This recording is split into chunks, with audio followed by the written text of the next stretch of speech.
Hello friends, study with Krishna channel में एक बार आपका फिर स्वागत है।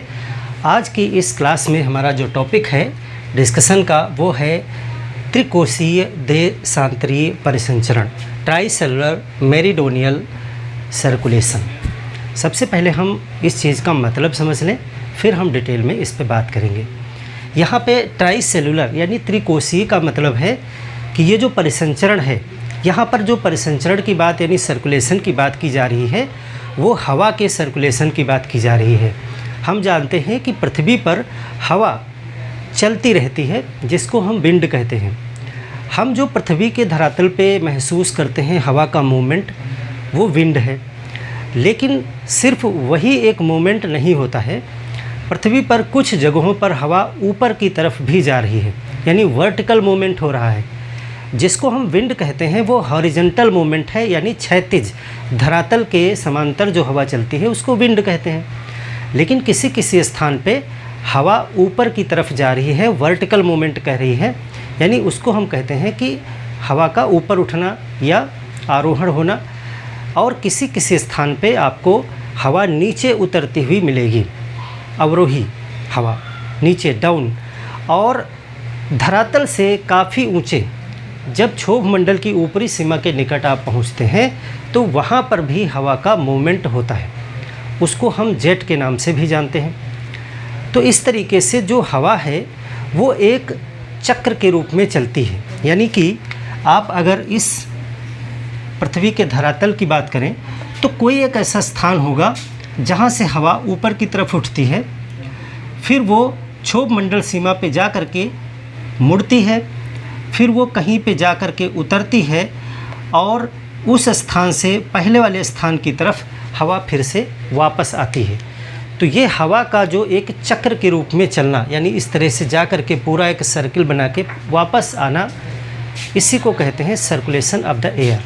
तो ये जो सर्कुलेशन ऑफ द एयर है इसी को कहा जाता है cellular circulation of the air, यानी हवा का कोशिकीय संचरण। अब यहाँ पे ट्राई शब्द इसलिए लगा है कि पृथ्वी पर इस तरह की 3 कोशिकाएं बनती हैं। ये एक कोशिका है, एक सेल है। इसी तरीके से 3 सेल एक गोलार्ध में डेवलप होती हैं और टोटल अगर दोनों गोलार्धों की बात करें, अगर अर्थ की हम इस तरह से डायग्राम करें, ये हमारी विषुवत रेखा है, तो ये दक्षिणी गोलार्ध है, ये उत्तरी गोलार्ध है।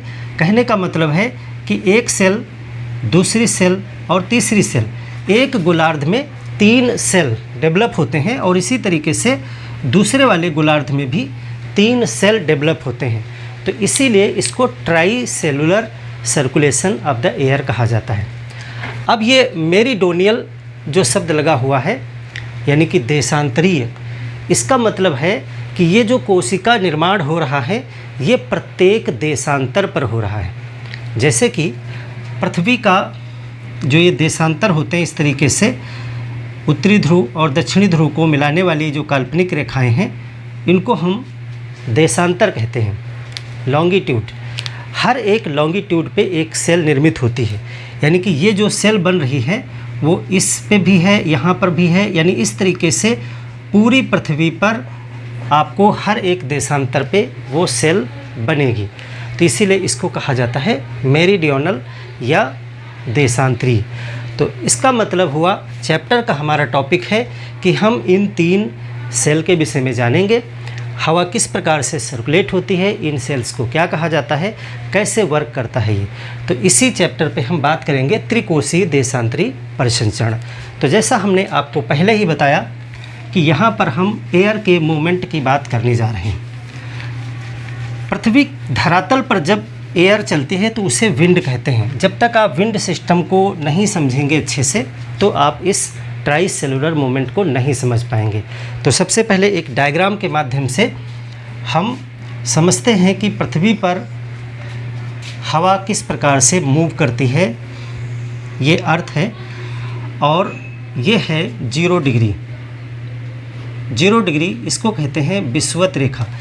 देखिए, जब हम वायुदाब पेटियों का डिस्कशन कर रहे थे वो चैप्टर आप एयर प्रेशर बेल्ट वाला, जिसमें हमने विंड सर्कुलेशन आपको पढ़ाया था, कैसे विंड चलती हैं, उसको आप पहले ज़रूर रिवाइज़ कर लीजिए ताकि ये चैप्टर आसानी से आप समझ सकें। आपको पता है कि सूर्य का प्रकाश जो है वो पृथ्वी पर हर एक जगह पर समान नहीं पड़ता है, कहीं पर ज़्यादा है, कहीं पर कम है। और पृथ्वी के मूवमेंट की वजह से कर्क रेखा और मकर रेखा के बीच में जो है सूर्य की जो लंबवत किरणें हैं वो पड़ती हैं। कभी सूर्य कर्क रेखा की तरफ होता है और कभी मकर रेखा की तरफ होता है। इस वजह से पृथ्वी पर जो ताप है वो अलग अलग स्थानों पर जो है अलग अलग होता है, और ये ताप की जो पेटियां हैं वो बदलती रहती हैं, क्योंकि सूर्य जो है उत्तर और दक्षिण की तरफ मूव करता रहता है। इसको हम पीछे विधिवत समझ भी चुके हैं। और ताप से डिसाइड होता है वायु दाब। तो इसका मतलब है कि जो वायु दाब की पेटियां हैं, पेटी का मतलब है बेल्ट, इस तरीके से, तो वो भी जो है ऊपर नीचे यानी उत्तर और दक्षिण खिसकती रहती हैं, क्योंकि सूर्य खिसकता है। इसको थोड़ा समझें कैसे। अगर सूर्य इस जगह पर है यानी इस सामने है, विषुवत रेखा के सामने सूर्य है, जैसा कि आपको पता है कि ये 2 महीने ऐसे होते हैं वर्ष में जब सूर्य विषुवत रेखा पर होता है। आप कमेंट करके बताएं कि वो कौन से 2 डेट हैं जब सूर्य जो है वो विषुवत रेखा के सामने लंबवत होता है। तो यहाँ पर सबसे ज़्यादा ताप होगा तो सबसे कम दाब होगा, उल्टा रहता है। जब सूर्य इधर आ जाएगा कर्क रेखा के सामने, तो इसका मतलब है कि सर्वाधिक ताप जो प्राप्त होगा वो कर्क रेखा के सामने प्राप्त होगा, और इधर उस हिसाब से कम हो जाएगा।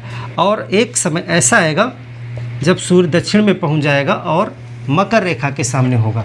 तो इस तरीके से जब सूर्य इधर होता है तो इस गोलार्ध में ताप कम हो जाता है, जब सूर्य इस तरफ होता है तो दक्षिण गोलार्ध में ताप कम हो जाता है, जिससे शीत ऋतु और ग्रीष्म ऋतु अलग अलग गोलार्ध में आपने पहले भी समझा हुआ है। तो इसी ताप के कारण जो है वो दाब, वायु दाब भी डिसाइड होता है। तो इससे जो है वायु दाब की जो पेटियां बनती हैं पृथ्वी पर, उनको भी आपने समझा था। तो देखें, ये जो विषुवत रेखा के पास में वायु दाब होता है वो कम होता है। ये कहाँ से कहाँ तक है? ये विषुवत रेखा ये लो प्रेशर बेल्ट है। क्यों? क्योंकि यहाँ पर सर्वाधिक ताप होता है। ये जो विषुवत रेखीय क्षेत्र है यहाँ पर निम्न वायु दाब बनता है। क्यों? क्योंकि यहाँ पर सर्वाधिक ताप प्राप्त होता है, गर्मी पा करके यहाँ की हवा ऊपर वायुमंडल की तरफ उठ जाती है, जिससे यहाँ पर वायु का दाब कम हो जाता है। इस दाब पेटी को क्या कहा जाता है? विषुवत रेखीय निम्न दाब पेटी। तो यहाँ पर आपकी जो वायु दाब पेटी है इसको हम कहते हैं विषुवत रेखीय निम्न वायु दाब, निम्न वायु दाब पेटी, इक्वेटोरियल लो प्रेशर बेल्ट। और ये तापजन्य है, यानी कि थर्मल है। तापजन्य इसका मतलब है ताप की वजह से ये लो प्रेशर का निर्माण होता है। तो ये हो गई आपकी लो प्रेशर बेल्ट। यहाँ से हवाएं जो हैं वो ऊपर की तरफ उठेंगी। अब यहाँ पर इस तरीके से ऊपर की तरफ हवाएं उठ रही हैं, तो हम ऐसे बोर्ड पे नहीं बना सकते हैं, तो हम आपको इधर दिखा रहे हैं। इस तरीके से हवाएं जो हैं वो ऊपर की तरफ उठेंगी। अब हवाएं उठते हुए क्षोभ सीमा तक जाती हैं। आपने जब वायुमंडल को पढ़ा था तो उसमें आपने क्षोभ मंडल, समताप मंडल इत्यादि, मध्य मंडल इत्यादि के विषय में पढ़ा था। तो हवाएं जो ऊपर उठती हैं वो क्षोभ सीमा तक ही जाती हैं। उसके बाद ये दोनों दिशाओं में मुड़ जाएंगी, यानी कि ये उत्तरी और दक्षिणी ध्रुव की तरफ मुड़ जाएंगी। तो हम पहले एक तरफ की पूरी संरचना बना लेते हैं, इसी तरीके से इधर भी बन जाएगा। तो ये हवाएं ऊपर की तरफ उठी, फिर ये ध्रुव की तरफ मुड़ गई, और इसके बाद में यहाँ पर ये 30 से 35 डिग्री के आसपास उतरना शुरू हो जाती हैं, क्योंकि तब तक इनका ताप कम हो जाता है और ठंडी हवाएं भारी हो जाती हैं जो नीचे की तरफ बैठने लगती हैं। तो ये जो बेल्ट है दूसरी, जहाँ पर हवाएं आकर के उतरती हैं, ये है 30 डिग्री नॉर्थ से लेकर के 35 डिग्री नॉर्थ तक ये दाब की पेटी बनती है, जो हाई प्रेशर है। हाई प्रेशर क्यों है? क्योंकि यहाँ पे हवाएं उतर रही हैं तो वायु का दाब बढ़ रहा है। और ये जो वायु दाब है ये किस वजह से है? ये तापजन्य नहीं है, यानी ये टेम्परेचर की वजह से नहीं है, ये पृथ्वी की गति की वजह से है, यानी कि डायनेमिक है। तो ये है आपका टेम्परेट, या आप कह सकते हैं उपोष्ण। ये है उपोष्ण उच्च वायुदाब पेटी, और ये गतिजन्य है, यानी कि डायनेमिक। पृथ्वी की गति की वजह से ये हवाएं यहाँ पर आकर के उतरती हैं। तो ये हो गया हाई प्रेशर। ये हमारी जो बेल्ट है वो हाई प्रेशर है और ये लो प्रेशर थी। इसके बाद में यहाँ पे 60 और 65 डिग्री के आसपास पृथ्वी की गति की वजह से हवाएं बाहर की तरफ फेंकी जाती हैं कोरियालिस फोर्स की वजह से। 60 डिग्री नॉर्थ से 65 डिग्री नॉर्थ, यहाँ से हवाएं ऊपर की तरफ उठती हैं। ये हवाएं ऊपर की तरफ क्यों उठती हैं? ये टेम्परेचर की वजह से नहीं है, इसका कारण है पृथ्वी का घूर्णन, पृथ्वी का घूमना। कोरियालिस फोर्स की वजह से हवाएं फेंकी जाती हैं बाहर की तरफ, ऊपर उठती हैं हवाएं, और ऊपर उठने वाली हवाएं दोनों दिशाओं में मुड़ जाएंगी। एक जो है वो पोल की तरफ और एक जो है इधर, यहाँ पर आके उसी जगह उतरेंगी और एक पोल की तरफ जाएगी ब्रांच उसकी। तो इस तरीके से आप देख रहे हैं कि यहाँ पर जो हवाएं ऊपर उठ रही हैं तो ये लो प्रेशर बन जाएगा, यानी कि यहाँ पर वायुदाब कम हो जाएगा, और इस निम्न वायुदाब की पेटी को कहा जाता है सब पोलर, यानी उपध्रुवीय निम्न दाब पेटी। और ये भी डायनेमिक है, पृथ्वी की गति की वजह से ये भी जो है निम्न वायुदाब लो प्रेशर बेल्ट बनती है, जिसको कहते हैं सब पोलर लो प्रेशर बेल्ट। और ये हमारा ध्रुव है, यहाँ पर बनता है हाई प्रेशर, क्योंकि यहाँ पे हवाएं उतर रही हैं, और इसको कहते हैं ध्रुवीय उच्च दाब क्षेत्र। ये ध्रुवीय उच्च दाब क्षेत्र है, पोलर हाई प्रेशर एरिया। तो ये बन गया हाई प्रेशर। तो यहाँ पर आपने देखा कि यहाँ से जो हवा उठती है तो यहाँ पर लो प्रेशर बन जाता है। ये तो हमने ऊपर आपको बताया किस तरह से हवा उठी, ऊपर मुड़ी और फिर उतरी, और यहाँ से ऊपर उठी, इधर मुड़ी, उधर मुड़ी, वहाँ पे उतरी।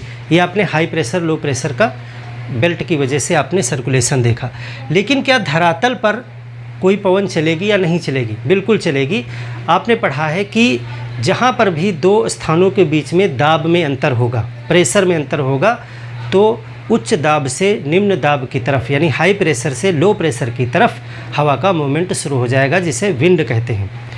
तो ये जो हाई प्रेशर की बेल्ट बन रही है, जहाँ पे हवाएं उतर रही हैं, यहाँ हवा की अधिकता हो रही है, और ये जो लो प्रेशर बन रहा है, जहाँ से हवा कम पड़ रही है क्योंकि ये ऊपर जा रही है, तो यहाँ हवा की ज़रूरत है और यहाँ हवा की अधिकता है।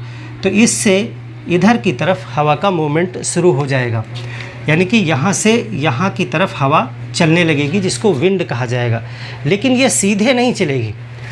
कोरियालिस फोर्स की वजह से हवाएं जो हैं, जब भी उत्तरी गोलार्ध में कोई भी हवा चलेगी तो वो अपने दाहिनी तरफ मुड़ जाती है, यानी कि उत्तरी गोलार्ध में हवाएं दाईं तरफ मुड़ जाती हैं।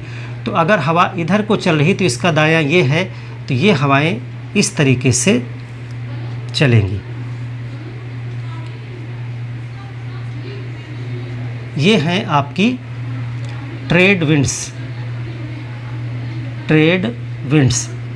व्यापारिक पवनें, ट्रेड विंड्स। तो क्या इस उच्च प्रेशर से सिर्फ इधर विषुवत रेखा की तरफ ही हवाएं चलेंगी? नहीं, दूसरी तरफ भी चलेंगी, क्योंकि यहाँ भी लो प्रेशर है। तो यहाँ भी उसी नियम का पालन करते हुए इस तरह सीधे न जा कर के दाहिनी तरफ मुड़ते जाएंगी। तो अब जब हवा इधर चलेगी तो इसका दायां ये है, इस तरीके से दाईं तरफ मुड़ती हुई हवाएं जाएंगी, जिनको कहते हैं पछुआ पवनें, यानी वेस्टर्लीज, पछुआ पवनें। और ये हैं व्यापारिक पवनें।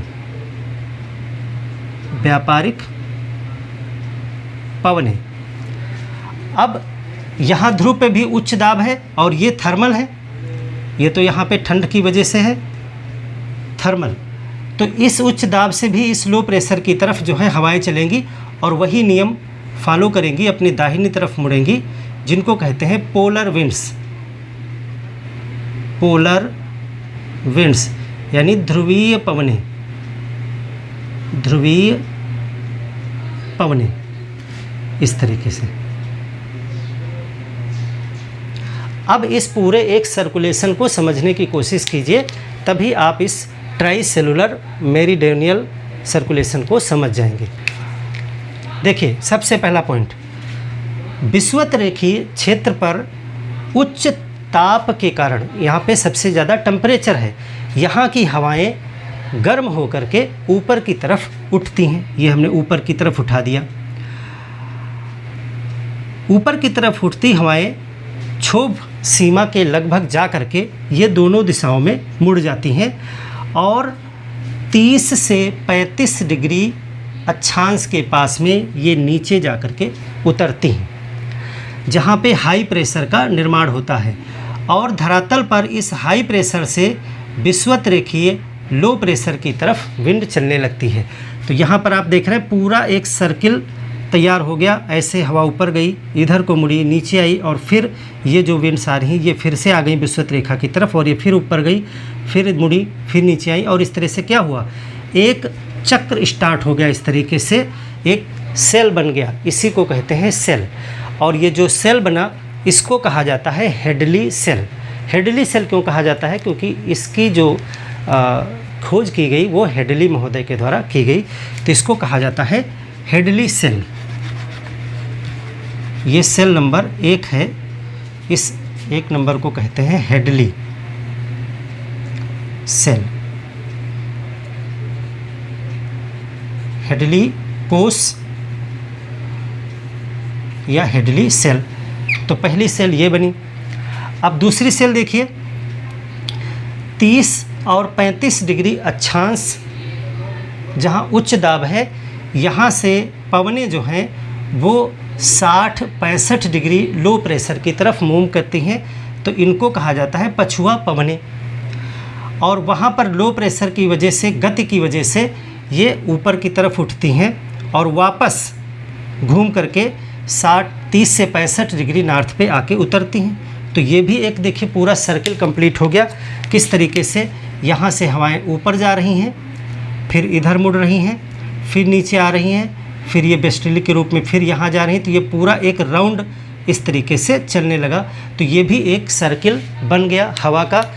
और ये सर्किल जो है 2 नंबर है, इसको क्या कहा जाता है? इसको कहा जाता है फेरल सेल। फेरल सेल क्यों कहा जाता है? क्योंकि इसकी खोज जो है वो फेरल महोदय ने की थी, इसलिए इसे फेरल सेल कहा जाता है। और सबसे पहले जो खोजी गई थी वो पोलर वाली खोजी गई थी। यहाँ पर भी देखिए कैसे एक पूरा सर्किल बन रहा है हवा का। 60 डिग्री से 65 डिग्री के बीच जो लो प्रेशर है, यहाँ से हवाएं ऊपर उठती हैं और ये ध्रुव की तरफ मुड़ती हैं और ध्रुव पे जाके उतरती हैं, जहाँ पे उच्च दाब बनता है। और इस उच्च दाब से 60-65 वाले निम्न दाब की तरफ पवनें चलने लगती हैं, जिसको ध्रुवीय पवनें कहा जाता है। तो इस प्रकार से ये भी एक पूरा सर्किल बनके तैयार हो गया। इस तरह से हवा ऊपर गई, इधर मुड़ी, फिर वापस आई, फिर इधर ऊपर गई, फिर इस तरह से पूरा एक राउंड शुरू हो जाता है। तो ये भी एक कोशिका यानी सेल बन गई 3 नंबर। और ये तीसरी सेल जो है वो पोलर सेल कही जाती है। पोलर सेल सबसे पहले इसी की खोज की गई थी, यानी कि हिंदी में इसे कहेंगे ध्रुवीय कोष। ध्रुवीय कोष बिल्कुल इसी तरीके से दक्षिणी गोलार्ध में भी 3 कोष बन जाएंगे। तो ये 3 कोशिकाओं के रूप में जो हवा का सर्कुलेशन हो रहा है 3 सेल में, इसी को हम ट्राई सेलुलर सर्कुलेशन कहते हैं। और मेरीडोनियल इसलिए कहते हैं कि ये सिर्फ एक जगह नहीं है, पूरे हर एक देशांतर पे इसी तरीके से, यानी कि अगर यहाँ पर एक सर्कुलेशन इस तरीके से बन रहा है तो ये पूरी पृथ्वी पर हर एक देशांतर पे ऐसे ही गोल गोल ये बन रहा है। जैसे हमने एक सेल यहाँ पे बनाई थी, ये पूरी यहाँ से यहाँ तक एक स्प्रिंग की तरह ये बनेगा। तो हर एक देशांतर पे, इस तरह के देशांतर हैं, तो हर एक देशांतर पे ये ऐसे ही एक गोल चक्र बनता चला जाएगा। इसीलिए इसको देशांतरीय परिसंचरण कहा जाता है, यानी मेरीडियोनल सर्कुलेशन कहा जाता है। और ये वाली जो सेल बनेगी ये भी इसी तरीके से पूरा हर एक देशांतर पे बनेगी, और ये वाली भी जो तीसरी वाली है ये भी जो है एक हर एक देशांतर पे बनेगी। तो इस तरीके से हर एक देशांतर पे ये सर्किल बनता है, इसी वजह से इसको देशांतरी सर्कुलेशन कहा जाता है।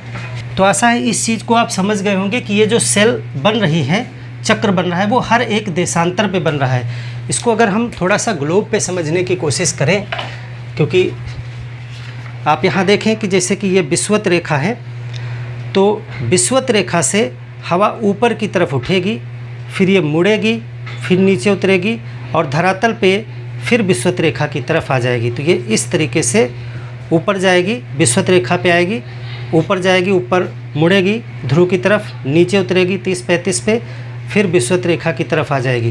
तो यही हमने यहाँ पर ड्रा किया है, क्योंकि इस तरीके से नहीं ड्रा कर सकते हैं तो इधर किया है। तो ये यहाँ से ऊपर उठी, ध्रुव की तरफ मुड़ी, फिर नीचे गई, फिर ये व्यापारिक पवन के रूप में फिर से वापस आ गई, और इस तरीके से पूरा सेल बन जाता है। और ये हर एक देशांतर पे बनता है, इसीलिए इसको देशांतरी परिसंचरण कहा जाता है। तो अब ये 3 सेल बन गई, यही है ट्राइसेलुलर, हेडली सेल, फेरल सेल और ध्रुवीय सेल। तो इन तीनों के विषय में आप लिखोगे क्या, और इस परिसंचरण के विषय में क्या लिखोगे, तो मैं आपको पॉइंट बाय पॉइंट बता देता हूँ। वही चीज़ें आपको अपने नोट्स में लिखनी है और आंसर में भी। तो सबसे पहले तो आप लिखें कि त्रिकोशीय देशांतरी परिसंचरण होता क्या है। तो उसमें आप लिखें कि ताप और पृथ्वी की गति की वजह से, देखो दोनों कारण हैं, कहीं कहीं पे ताप है पोलर, और विषुवत पे तो थर्मल रीजन है, और इन 2 जगहों पर गति रीजन है।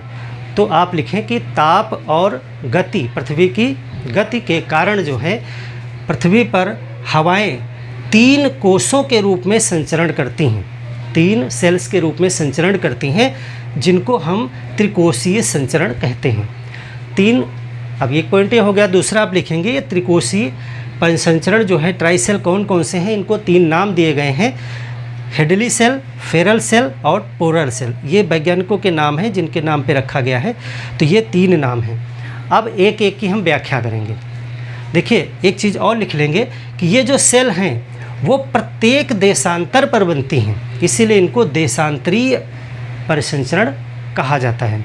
और ये जो है पृथ्वी पर जो असमान ताप है उसको पुनः वितरित करके संतुलन बनाने की कोशिश करती हैं। देखिए कैसे, यहाँ विषुवत रेखा पे बहुत अधिक तापमान है, लेकिन आप क्या देख रहे हैं, ज़रा गौर करें, यहाँ से हवाएं, गौर करें यहाँ से हवाएं उठी, जैसे कि ये अर्थ है, ये विषुवत है, तो यहाँ से हवाएं ऊपर उठी, मुड़ करके यहाँ पे उतरी, यही तो आप देख रहे हैं, यहाँ से हवाएं उठी, मुड़ करके यहाँ उतरी, और यहाँ से आप देख रहे हैं कि पछुआ पवन के रूप में यहाँ आ गई, यानी और आगे आ गई, और फिर यहाँ से ऊपर उठ करके यहाँ ध्रुव पे पहुँच गई।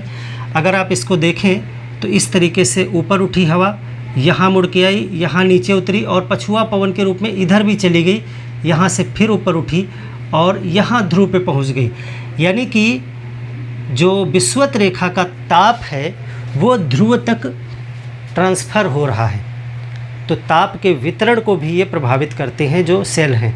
और उल्टा क्रम में देखिए, ध्रुव से पोलर चली, यानी जो विंड चली वो ये ध्रुव से ठंडी ठंडी हवा आई यहाँ पे, यहाँ से नीचे, यहाँ से जो है 60-65 से ऊपर उठी, फिर इधर मुड़ी और ये 30-35 पे नीचे उतरी, और यहाँ व्यापारिक पवन के रूप में विषुवत रेखा पे आ गई और फिर ऊपर।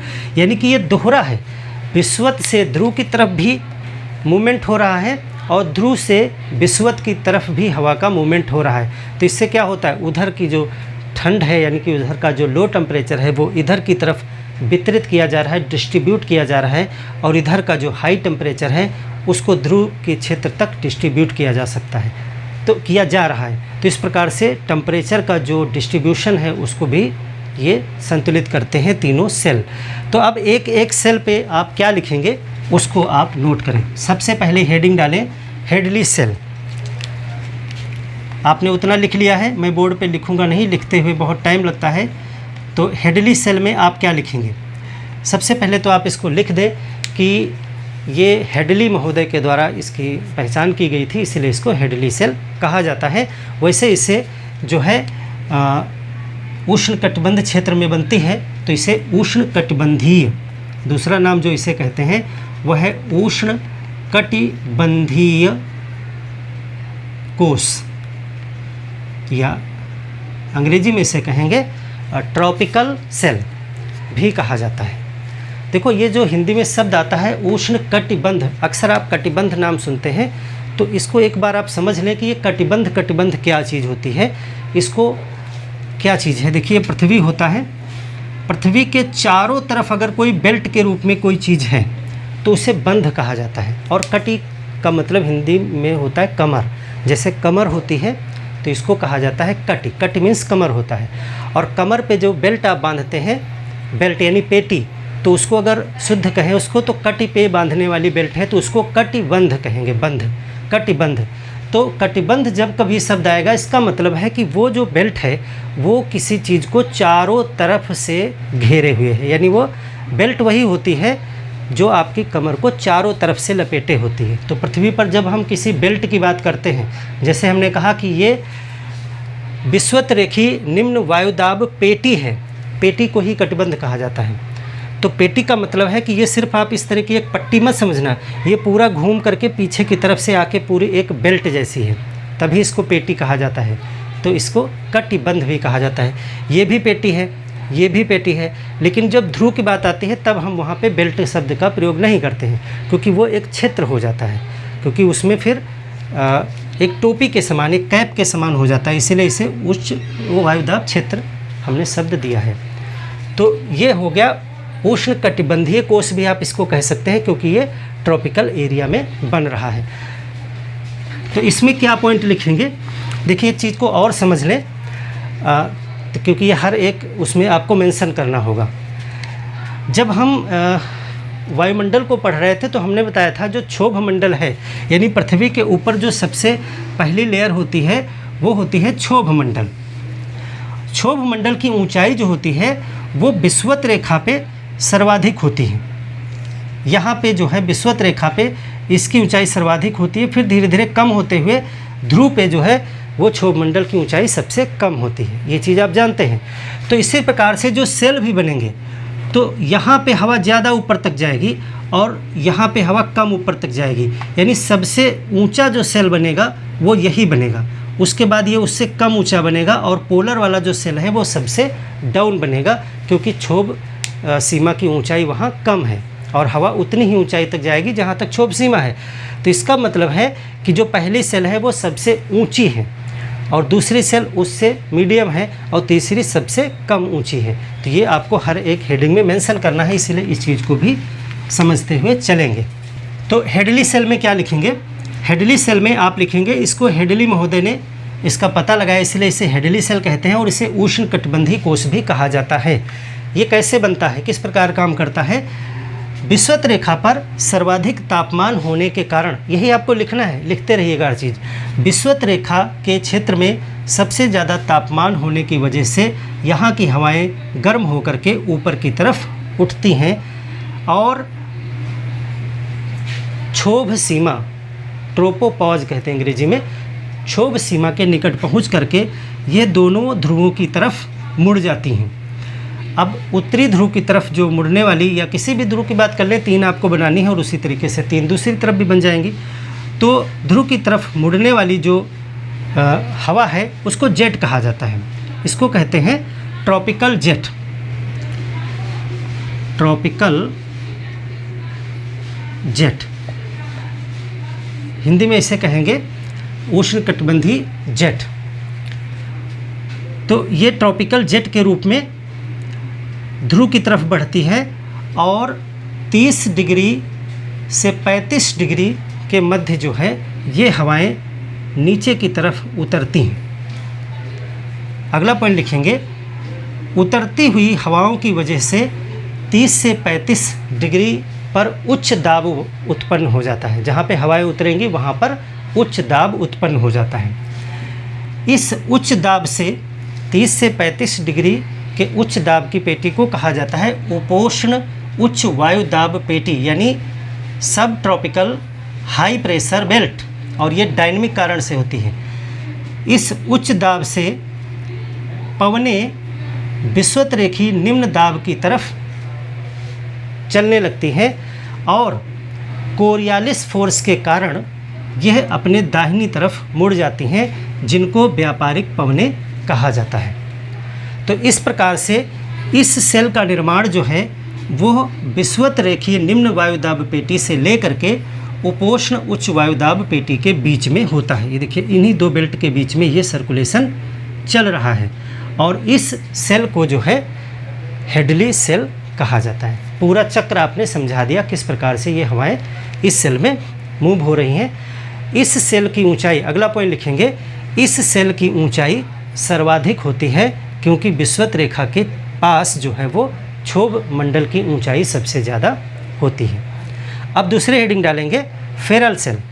फेरल सेल, और इसमें क्या आपको लिखना है, फेरल सेल हेडिंग डाल दीजिए। फेरल महोदय ने इस सेल का पता लगाया था, इसीलिए इस सेल को फेरल सेल कहते हैं। कोष भी कहा जाता है। ये पछुआ पवनों के क्षेत्र में इस कोष का विकास होता है, इसीलिए इसे पछुआ कोष भी कहा जाता है। तो ये भी आप लिख लीजिएगा। अब यहाँ पर भी आपको बिल्कुल सेम उसी तरीके से सर्कुलेशन को समझाना है। कैसे? आप यहाँ पर बताएंगे कि उपोष्ण उच्च वायुदाब क्षेत्र से पेटी से लेकर के उपध्रुवीय निम्न दाब पेटी जो 60 डिग्री से 65 डिग्री के मध्य है के बीच में इस सेल का निर्माण होता है, जिसे फेरल सेल कहा जाता है। यानी आपने लोकेशन समझा दी। हवाएं कैसे चल रही हैं? उपोष्ण उच्च वायुदाब क्षेत्र से पवनें धरातल पर उपध्रुवीय निम्न दाब पेटी की तरफ चलती हैं। यानी 30 से 35 से लेकर के 60-65 के बीच में पवनें चलती हैं। ये पवनें फेरल के नियम के अनुसार या कोरियालिस फोर्स की वजह से अपनी दाहिनी तरफ मुड़ती हैं। इनको पछुआ पवनें कहा जाता है। 60 से 65 डिग्री के बीच में जो लो प्रेशर उत्पन्न होता है, यहाँ से हवाएं ऊपर की तरफ मुड़ती हैं और मुड़ करके वापस 30 से 35 डिग्री की तरफ जो है चलती हैं क्षोभ सीमा के निकट। इनको कहा जाता है टेम्परेट जेट। इनको कहा जाता है टेम्परेट जेट। और वापस 30 से 35 डिग्री की बेल्ट पर आकर के उतरती हैं, जिससे एक पूरे चक्र का निर्माण हो जाता है, जिसे फेरल कोष कहा जाता है। तो इस प्रकार से आप इसका सर्कुलेशन भी पूरा लिख दीजिएगा। अब तीसरा, और देखिए इसमें एक और चीज़ भी, आप जब हम जेट स्ट्रीम को भी पढ़ेंगे तो आप ये भी जेट पढ़ रहे हैं। एक जेट आप पढ़ेंगे जो बहुत तेज़ी से पश्चिम से पूरब की तरफ चलती हैं। तो वो यही जो जेट होती हैं, ये कोरियालिस फोर्स की वजह से जो इधर की तरफ आ रही है, ये भी तो मुड़ेगी अपनी दाहिनी तरफ। ये जो हवा इस तरह से आप बना रहे हो, ये मुड़ते मुड़ते मुड़ते इतना मुड़ जाती है, चूँकि ऊपर घर्षण कम होता है, ये जो है पश्चिम की तरफ इसकी दिशा हो जाती है। तो यहाँ पे पश्चिम की तरफ एक बहुत तेज़ी से ऊपर क्षोभ सीमा के निकट एक पश्चिम की तरफ बहुत तेज़ी से हवा चलने लगती है, जिसको जेट कहा जाता है। उसके विषय में भी हम नेक्स्ट चैप्टर में डिस्कस करेंगे। तो ये हो गई आपकी टेम्परेट जेट, या इसे शीतोष्ण जेट भी कहा जाता है। अब तीसरी हेडिंग आप डालेंगे ध्रुवीय कोष।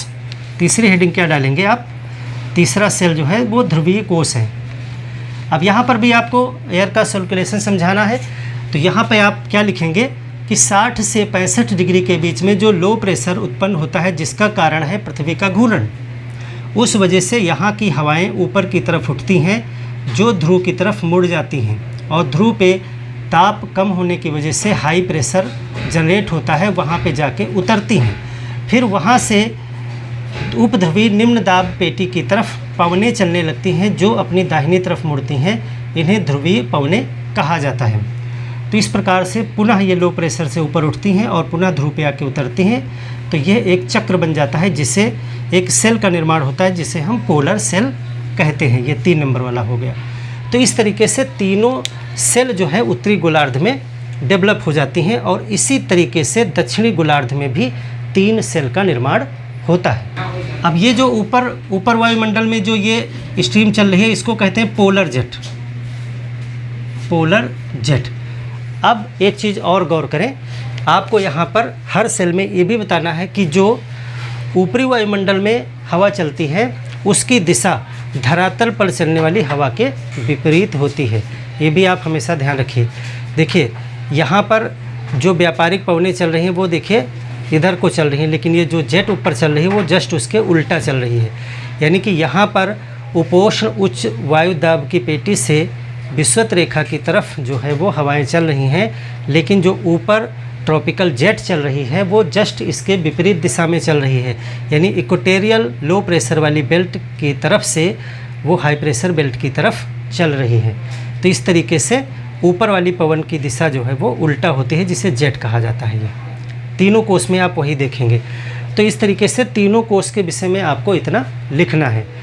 अब देखिए यहाँ पर जो ये जेट आ रही है, ये भी जो ऊपर जेट चल रही हैं, इनकी दिशा भी फेरल के नियम के अनुसार कोरियालिस फोर्स की वजह से मुड़ती है। अब धरातल पे तो घर्षण है तो उतना झुकाव नहीं हो पाता है, यानी कि जैसे कि ये हवा मुड़ रही है लेकिन उतना नहीं मुड़ पाती है। लेकिन जब ऊपर हवाएं चलती हैं तो वो बहुत मुड़ जाती हैं। जैसे कि ये हवा मुड़ते मुड़ते मुड़ते मुड़ते और यहाँ पहुँचते पहुँचते इसकी दिशा बिल्कुल पश्चिम की तरफ हो जाती है, यानी इस इधर की तरफ हो जाती है, पश्चिम से पूरब की तरफ हो जाती है। और इधर से भी जो आ रही वो मुड़ते मुड़ते बिल्कुल ऐसे इस तरीके से मुड़ जाती है, ये भी बिल्कुल इस तरीके से मुड़ जाती है। तो यहाँ इस क्षेत्र में इधर की तरफ ऊपरी वायुमंडल में एक जेट धारा चलने लगती है, जिसको हम जेट स्ट्रीम कहेंगे। तो वो भी डेवलप हो जाएगी यहाँ पर भी, यहाँ पर भी। तो कोरियालिस फोर्स की वजह से जो ऊपरी जेट हैं उनकी दिशा पश्चिम से पूरब की तरफ बिल्कुल हो जाती है, और 100-200 किलोमीटर की लंबाई चौड़ाई ऊंचाई काफ़ी होती है उन जेट की, और बहुत तेज़ गति से वो चलती हैं। यहाँ तक कि वो जेट फाइटर जो विमान होते हैं उनकी गति को भी प्रभावित कर देती है, इसीलिए उनको जेट स्ट्रीम कहा जाता है। उन्हीं के नाम पर उनका नाम जेट स्ट्रीम रखा गया है, क्योंकि जब अमेरिका के जो युद्धक विमान थे, जेट विमान, वो जापान पे जा रहे थे बम गिराने के लिए, तो उनको जो है उस हवाओं का सामना करना पड़ा और उन्होंने जेट की रफ्तार को कम कर दिया। बाद में अध्ययन के द्वारा पता किया गया कि वो कौन सी हवाएं हैं, तो उसीलिए उनको जेट स्ट्रीम नाम दिया गया था। तो उसके विषय में भी हम एक क्लास करेंगे। हालांकि कॉन्सेप्ट बिल्कुल यही है, आप समझ रहे हैं। यही जेट जो है वो घूम जाती हैं मुड़ते हुए और पश्चिम से पूरब चलने लगती हैं, एक पाइप के जैसे, तो उसको जेट स्ट्रीम कहते हैं। तो यहाँ पर त्रिकोशीय देशांतरी परिसंचरण यानी ट्राई सेलुलर मेरीडियोनल सर्कुलेशन को आप समझ गए होंगे। तो आशा है ये चैप्टर आपको समझ में आया होगा। मिलते हैं एक और बेहतर क्लास के साथ में, तब तक के लिए धन्यवाद।